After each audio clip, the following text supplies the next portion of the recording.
In my last class, I have completed about the parallelogram law of vector addition. Okay? So that is the one of the method to add the vectors. And now we go for another method, that is a polygon law of vector addition. Polygon law. Poly means many. Poly ಅಂದ್ರೆ ಏನು? Many ಅಂತ ಅರ್ಥ. So for the addition of the vectors, we have two methods ಅಂತ ಹೇಳಿದೆ, triangle law as well as the parallelogram law. And now in triangle law as well as in parallelogram law, there are only two vectors and the resultant vector is r, which is equal to a plus b, that is square root of a square plus b square plus 2ab cos theta ಅಂತ ಹೇಳಿದೆ. ಯಾವಾಗ ಎರಡು vectors ಇದ್ರೆ ಮಾತ್ರ. If there are more than two vectors, then what is the method to add the vectors? What is the method to add the vectors if there are more than two vectors? So if there are more than two vectors, then we use the polygon law. So adike ಹೇಳ್ತಾ ಇದೀನಿ, poly means many. If there are more than two vectors, what is the method or how the vectors can be added? Okay, so we go for the polygon law. Suppose here there are many vectors. So this is the first vector a, this is the first vector a, and this is the second vector b, this is the third vector c, this is the fourth vector d. So there are four vectors they have given. Okay, a b c d are the four vectors. ಎರಡಕ್ಕಿಂತ ಜಾಸ್ತಿ ಇರಲಿಲ್ಲ, ನಾಲ್ಕು vectors ಅದಾವ, a b c d. Then what is the resultant of these four vectors? ಎರಡಕ್ಕೆ ಏನು ಮಾಡ್ತಿದ್ವಿ, a and b ಎರಡಕ್ಕೆ ಏನು ಮಾಡ್ತಿದ್ವಿ, ಇದು ಲೈನ್ ಜಾಯಿನ್ ಮಾಡ್ತಿದ್ವಿ by third side of the triangle ಅಂತ ಹೇಳ್ತಿದ್ವಿ. a b ಮತ್ತು c ಏನು ಮಾಡ್ತಿದ್ವಿ, ಇವೆರಡು ಜಾಯಿನ್ ಮಾಡ್ತಿದ್ವಿ. c ಮತ್ತು d ಏನು ಮಾಡ್ತಿದ್ವಿ, ಇವೆರಡು ಜಾಯಿನ್ ಮಾಡ್ತಿದ್ವಿ.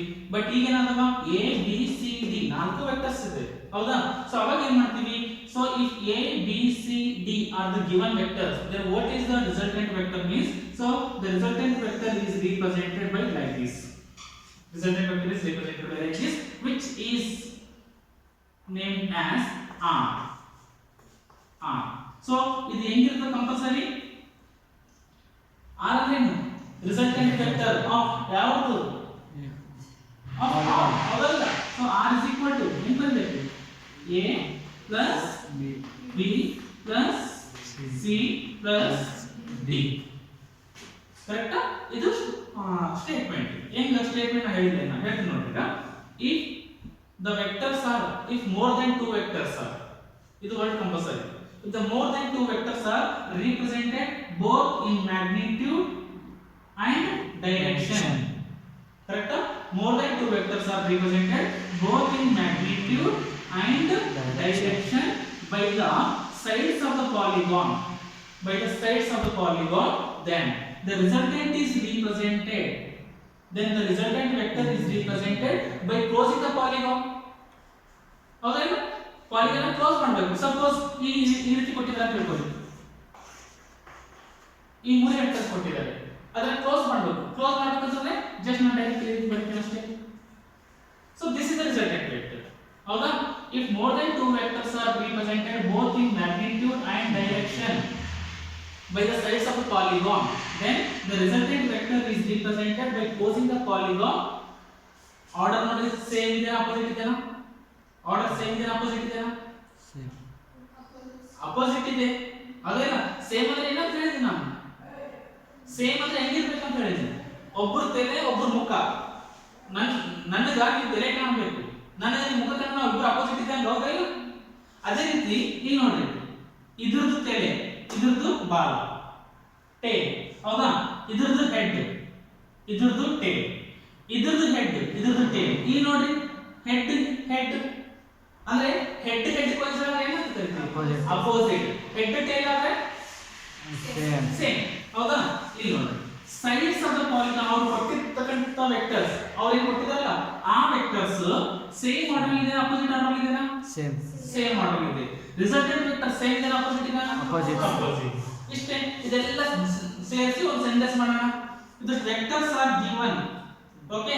the more than two vectors are represented both in magnitude and direction by the sides of the polygon taken in the same order, then the resultant vector is represented both in magnitude and direction by closing the polygon taken in the opposite order.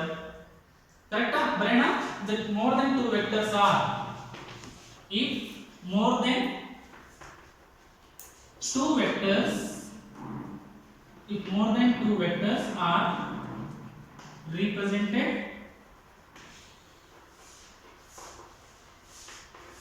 both in magnitude and direction by the sides of the polygon,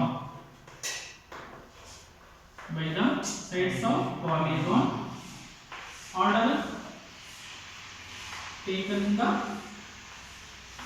same order.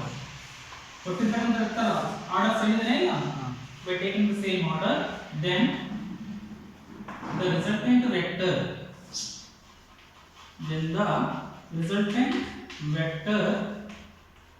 is represented both in magnitude and direction. Other order opposite taken in the opposite order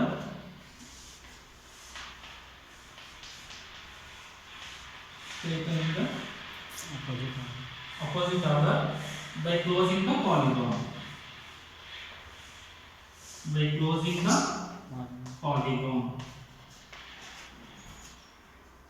ಹೌದಾ? ಇದು statement. ಎಷ್ಟಾದ್ರೂ vectors ಕೊಟ್ಟಿರಲಿ, suppose ಈ ರೀತಿ ಕೊಟ್ಟಿದ್ದಾರೆ ಅಂತ ಹೇಳ್ಬೋದು, 1 2 3 4 5 6 ಈ ರೀತಿ ಕೊಟ್ಟಿದ್ದಾರೆ. ಈಗ ಇದು ರಿಸಲ್ಟ್ ಹೆಂಗಿರ್ತದ? ಆಪೋಸಿಟ್ ಕ್ಲೋಸ್ ಮಾಡೋದು ಅಷ್ಟೇ. ಇಲ್ಲಿ ಓಪನ್ ಆಗಿಲ್ಲ, ಈ ಓಪನ್ ಆಗಿ ಕ್ಲೋಸ್ ಮಾಡಬೇಕು ಅಷ್ಟೇ. ಕ್ಲೋಸಿಂಗ್ ಮಾಡ್ತೀವಿ, ಒಂದು ವೆಕ್ಟರ್ ಡ್ರಾ ಮಾಡ್ತೀನಿ ನಾನು, ಜಸ್ಟ್ ಇಲ್ಲಿ ವೆಕ್ಟರ್ ಡ್ರಾ ಮಾಡ್ತೀನಿ ಈಗ, ಬಟ್ ಆರೋ ಮಾರ್ಕ್ ಎಲ್ಲಿ ತಗೋಬೇಕು? ಇಲ್ಲಿ ತಗೋಬೇಕು ಅಷ್ಟೇ. ಅದೇ ಈಗ ಹೋಗಿ ಹಿಂಗೆ ಬರ್ತದೆ ಅಂತ ಏನಿಲ್ಲ, ಅಪೋಸಿಟ್ ಆರ್ಡರ್ ತಗೋಬೇಕು. ಸೊ ಅದನ್ನೇ ಅಪೋಸಿಟ್ ಆರ್ಡರ್ ತಗೊಂಡು. Okay, so this is about the polygon of vector addition. ಅರ್ಥ ಆಯ್ತಾ? ಸೊ ಈಗ ನೋಡಿ, ರಿಸಲ್ಟ್ ಎ ಮತ್ತು ಬಿ ರಿಸಲ್ಟೆಂಟ್ ವೆಕ್ಟರ್ ಹೆಂಗಿರುತ್ತೆ? ಎ ಮತ್ತು ಬಿ ದು ರಿಸಲ್ಟೆಂಟ್ ಎಲ್ಲಿರುತ್ತೆ?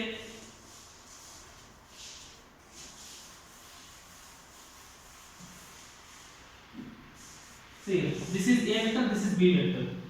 Okay, if we are to the resultant by the diagonal, by the third side of the triangle, very well, the two vectors are represented both in magnitude and direction taken in the same order by the two sides of the triangle, then the resultant vector is represented both in magnitude and direction taken in the opposite order by the third side of the triangle and triangle of vector addition. So ಇದು resultant vector. ಇದು resultant vector ಯಾವುದು?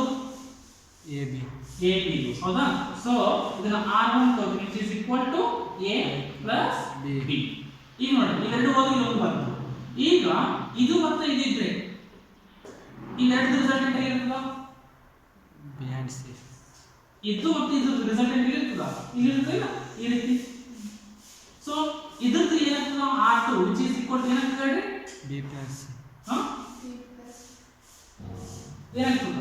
ಈಗ ಇದು ಒಂದು vector ಅದ, ಇದೊಂದು vector ಅದ, ಇದು resultant vector A plus C ಮತ್ತು B ಎಲ್ಲಿ ಹೋಗುತ್ತೆ?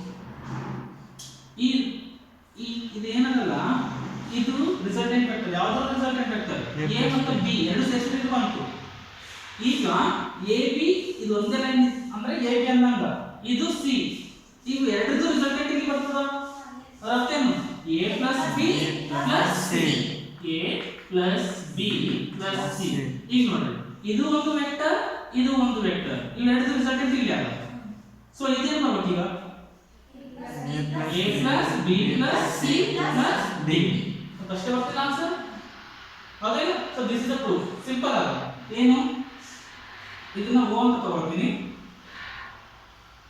A B C D. Okay, from triangle OAB, small ತಗೋಬಾರ್ದಾಗಿತ್ತು, ತಗೊಂಡಿವಿ, ನಡೀತದೆ. From triangle OAB ಏನು? OB is equal to OB is equal to A plus B. ಕರೆಕ್ಟಾ? A plus B.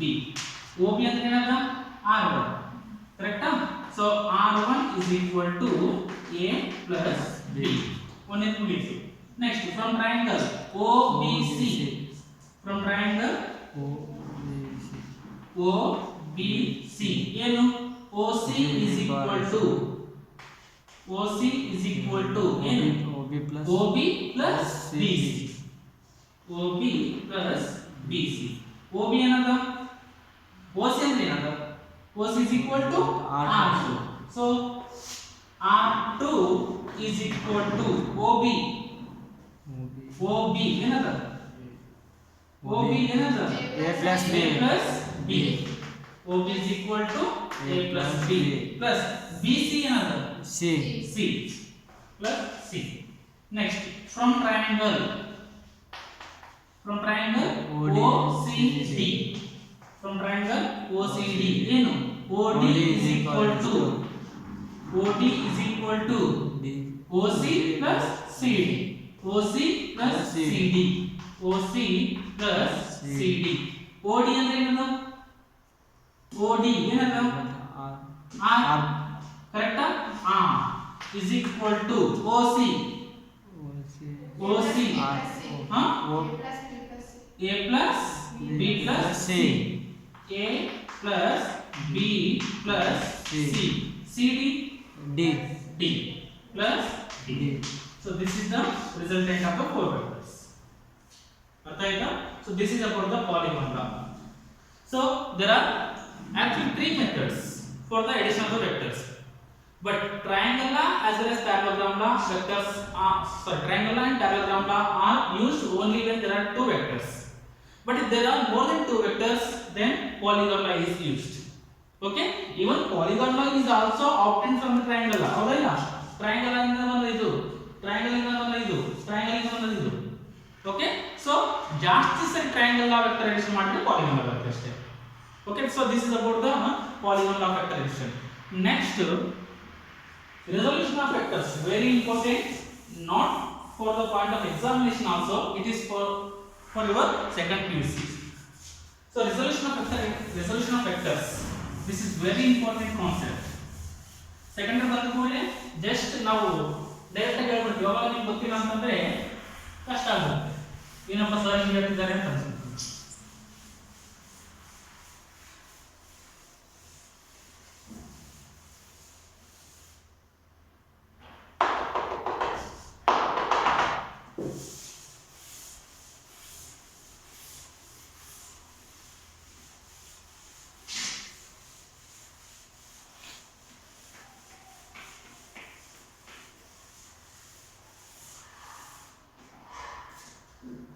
Resolution of vectors, very important concept.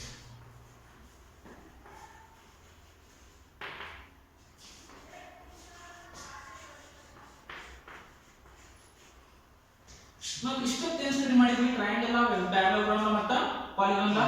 ಜಾಸ್ತಿ vectors ಇದ್ರೆ ಅದನ್ನ ಒಂದಾಗಿ convert ಮಾಡೋದು. ಹೌದೇನು? Addition ಅಂದ್ರೆ ಏನು?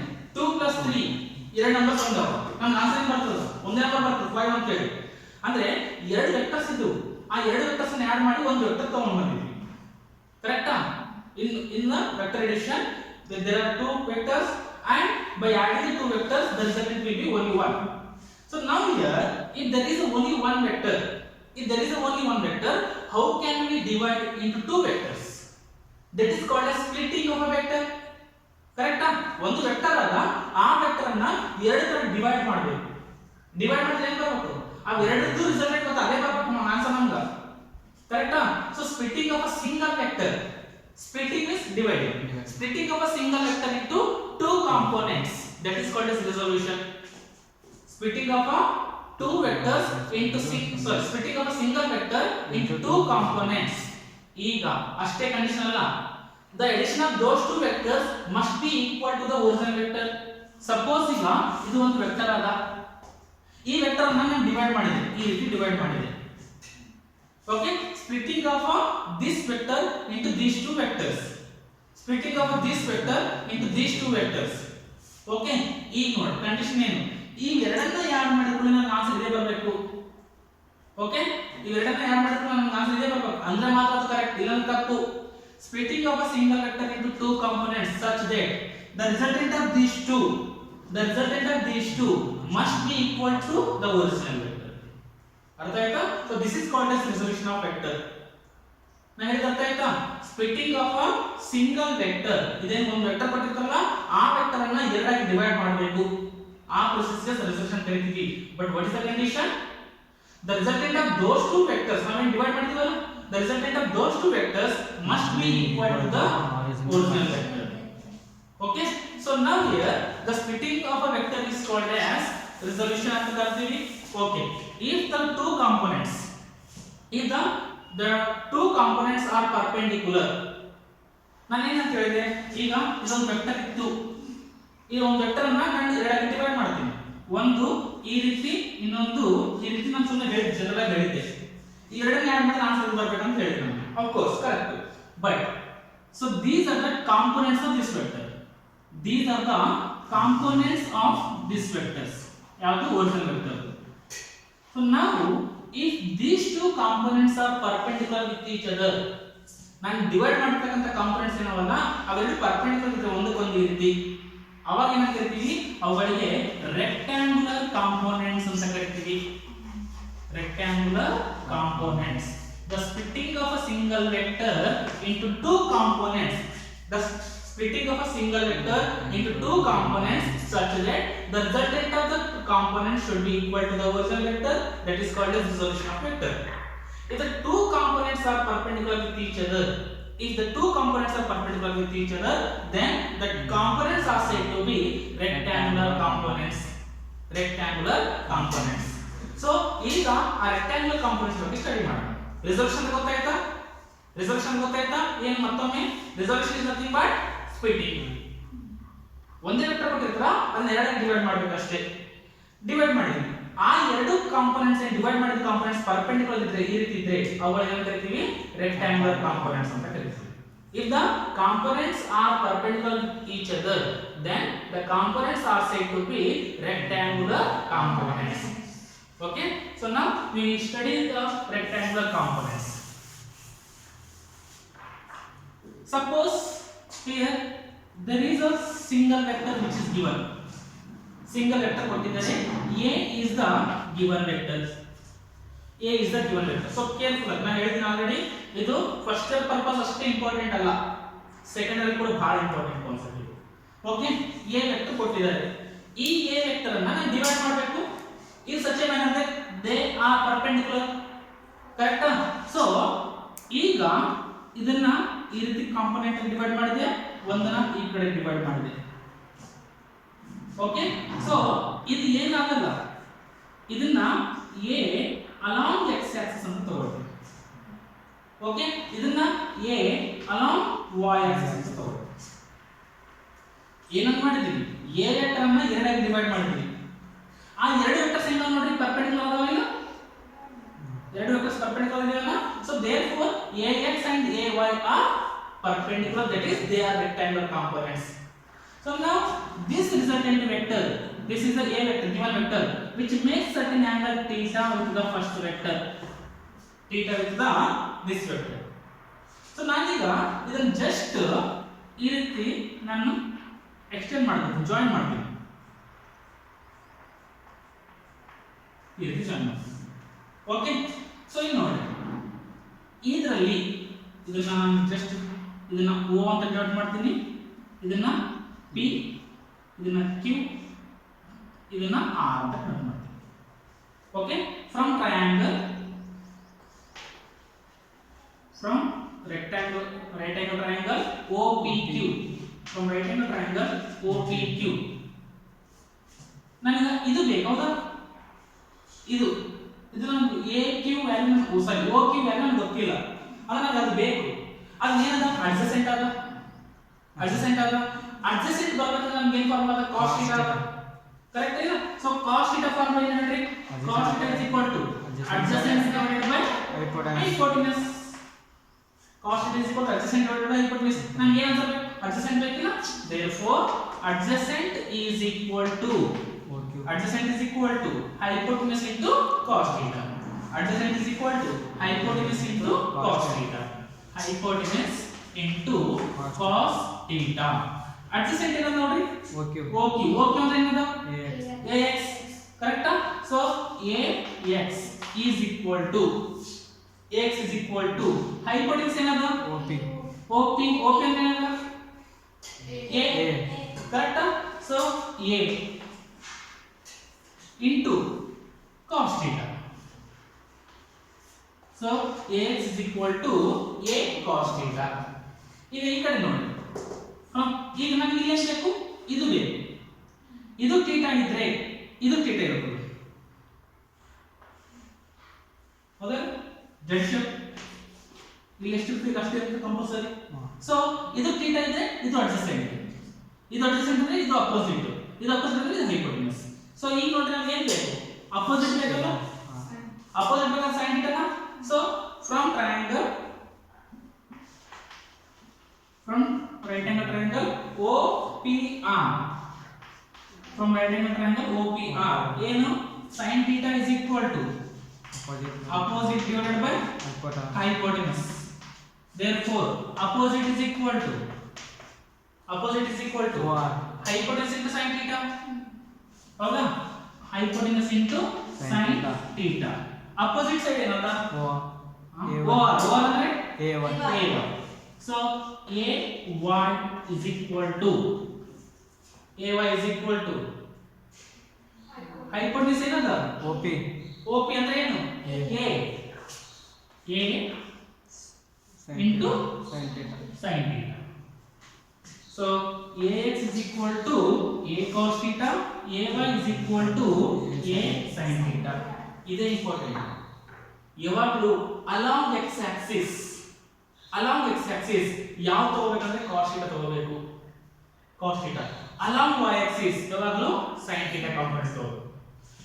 Along x Axis cos theta component, along y Axis sin theta component. Sir x ಯಾವುದು y ಯಾವುದು ಹೆಂಗ್ ಗೊತ್ತಾಗುತ್ತೆ? x ಯಾವುದು ತಗೋಬೇಕು, y ಯಾವುದು ತಗೋಬೇಕು, ಅದು ಇಂಪಾರ್ಟೆಂಟ್ ಅಲ್ಲ. ಸೊ ರಿಸಲ್ಟೆಂಟ್ ವೆಕ್ಟರ್ ಒಂದು ಕೊಟ್ಟಿರ್ತಕ್ಕಂಥ ವೆಕ್ಟರ್ ಏನಿದೆಯಲ್ಲ, ಆ ವೆಕ್ಟರ್ ಯಾವ ಕಾಂಪೊನೆಂಟ್ ಜೊತೆ ಥೀಟಾ ಆಂಗಲ್ ಕ್ರಿಯೇಟ್ ಮಾಡ್ಕೊಂಡಿರ್ತಲ್ಲ ಅದು sin theta. ಅದು x Axis. Okay, for example ಇದು ಒಂದು ವೆಕ್ಟರ್ ಕೊಟ್ಟಿದ್ದಾರೆ, ಈ ವೆಕ್ಟರ್ ಇಲ್ಲಿ ಆಂಗಲ್ ಥೀಟಾ ಕ್ರಿಯೇಟ್ ಮಾಡಿದೆ ಅನ್ಕೊಳ್ಳಿ, ಅಲ್ಲಿ ಆಂಗಲ್ ಥೀಟಾ ಕ್ರಿಯೇಟ್ ಮಾಡಿದೆ ಅಂತ ತಿಳ್ಕೊಳ್ಳಿ. ಈಗ ಅವಾಗ ಏನಾಗುತ್ತೆ, ಇದು ಒಂದಾಗುತ್ತೆ, ಓಕೆ, ಪ್ರಾಬ್ಲಮ್ ಇಲ್ಲ ಆಫ್ ಕೋರ್ಸ್. ಬಟ್ ಈ ರಿಸಲ್ಟೆಂಟ್ ವೆಕ್ಟರ್ ಯಾವ ಜೊತೆ ಆಂಗಲ್ ಥೀಟಾ ಕ್ರಿಯೇಟ್ ಮಾಡ್ಕೊಂಡ್ರೆ ಇದ್ರ ಜೊತೆ, ಸೊ ಅವಾಗ ಏನಾಗುತ್ತೆ, ಇದು x ಆಕ್ಸಿಸ್ ಆಗುತ್ತೆ, ಉಳಿದಿದ್ದು y ಆಕ್ಸಿಸ್. ಸೊ ಈಗ x ಆಕ್ಸಿಸ್ ಅಂತಂದ್ರೆ x ಆಕ್ಸಿಸ್ ಏನು ಬರಬೇಕು, cos theta ಬರಬೇಕಿಲ್ಲ. ಸೊ ಇದು cos theta ಆಗುತ್ತೆ, a cos theta ಆಗುತ್ತೆ. ಇದೇನಾಗುತ್ತೆ ಅವಾಗ a sin theta ಆಗುತ್ತೆ.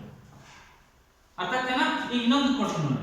ಈಗ ಸೊ ಇದು ವೆಕ್ಟರ್ ಆಗುತ್ತೆ, ಈ ವೆಕ್ಟರ್ ಈ ರೀತಿ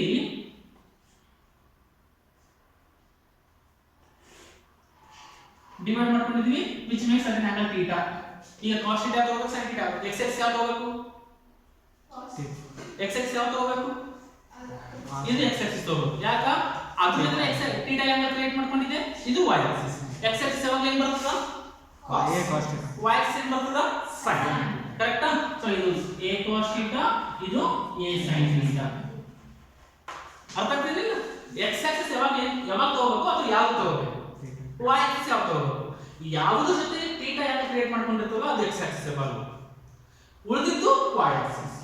ಸೊ ನಾನು ಯಾವಾಗಲೂ ಈ ರೀತಿ ಹಾರಿಜಾಂಟಲ್ ಆದ್ಮೇಲೆ ಅದೇ x axis ಇರಬೇಕಂತ ಏನಿಲ್ಲ. ನಿಮ್ಮ ತಲೆಗೆ ಏನಿರುತ್ತೆ ಗೊತ್ತಾ, ಈ ರೀತಿ ಬರ್ದುಕೊಂಡು ಇದು x axis, ಇದು y axis. ಹೈಸ್ಕೂಲ್ ಎಲ್ಲ ಗ್ರಾಫ್ ಮಾಡ್ತಾರೆ ಹಂಗೆ ಮಾಡಿದ್ದಾರೆ, ಬಟ್ ಹಂಗಿಲ್ಲ. ಓಕೆ, ಯಾವುದು ಜೊತೆ ಥೀಟಾ ಕ್ರಿಯೇಟ್ ಮಾಡ್ಕೊಂಡಿರ್ತಲ್ಲ ಅದು x axis, ಉಳಿದು y axis. ಇಲ್ಲಿ ನಮ್ಮ ಫಿಸಿಕ್ಸ್ ಅಲ್ಲಿ ವೆಕ್ಟರ್ ಇದೇ ಕಡೆ ಬರ್ಬೇಕಂತೇನಿಲ್ಲ, ಹಿಂಗೆ ಬರ್ಬೇಕಂತೇನಿಲ್ಲ, ಹಿಂಗೂ ಬರ್ಬೋದು, ಹೆಂಗ್ ಬೇಕಾದ್ರೂ ಬರ್ಬೋದು. ಅದಕ್ಕೆ ಯಾವಾಗ ನೆನಪಿಟ್ಕೊಳ್ಳಿ, ಸೆಕೆಂಡ್ ಪೀಸ್ ಅಲ್ಲಿ ಡೈರೆಕ್ಟ್ ಹೇಳ್ತೀವಿ, along x Axis a cos theta ಅಂತ ಬರೆದ್ಬಿಡ್ತೀನಿ, ಅಥವಾ p cos theta ಅಥವಾ x cos theta ಏನೋ ಒಂದು cos theta ಬರೆದ್ಬಿಡ್ತೀನಿ. ಯಾಕೆ ಅಂತ ಗೊತ್ತಿರಬೇಕು, ಓಕೆನಾ? ಅಲ್ಲಿ ಮತ್ತೆ ಹೇಳಕ್ಕಾಗಲ್ಲ. ಸೆಕೆಂಡ್ ಪೀಸ್ ಅಲ್ಲಿ, ಫಸ್ಟ್ ಪೀಸ್ ಅಲ್ಲಿ, ಸೆಕೆಂಡ್ ಪೀಸ್ ಅಲ್ಲಿ ಬಹಳ ಇಂಪಾರ್ಟೆಂಟ್ ಇದೆ ಸರ್ ಈ concept. Okay, so along y axis it should be sin theta and along x axis it should be cos theta. So equation number 1, Equation number 2.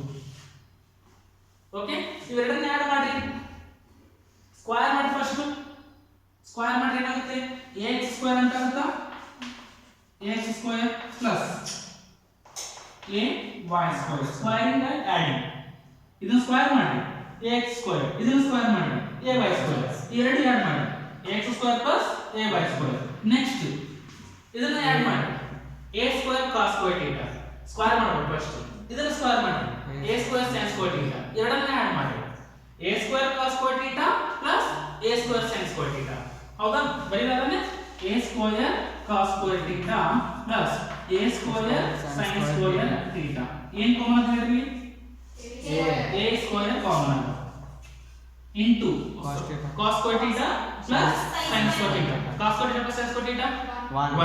Correct? So a square is equal to ax square plus ay square. Okay. Therefore a is equal to square root of square root of ax square plus ay square. ಹೌದಾ?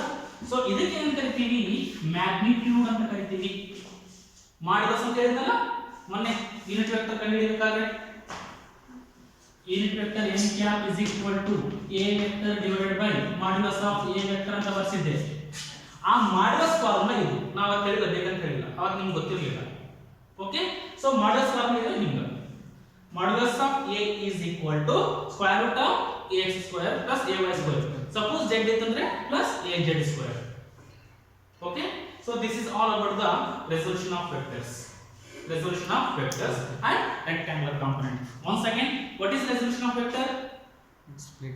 The splitting of a single vector into two components such that the resultant of those two must be equal to the original vector or given vector. Okay, if the components are perpendicular with each other then the components are said to be rectangular components. Okay, and we can divide the resultant vector into two components in such a manner that they are rectangular components, they are perpendicular, and then the resultant along the x-axis should be a cos theta and along the y-axis should be a sin theta. Okay, and this is the modulus of the or magnitude of the given vector. A is equal to square root of ax square plus ay square plus z is az square. illa antare illa. Okay.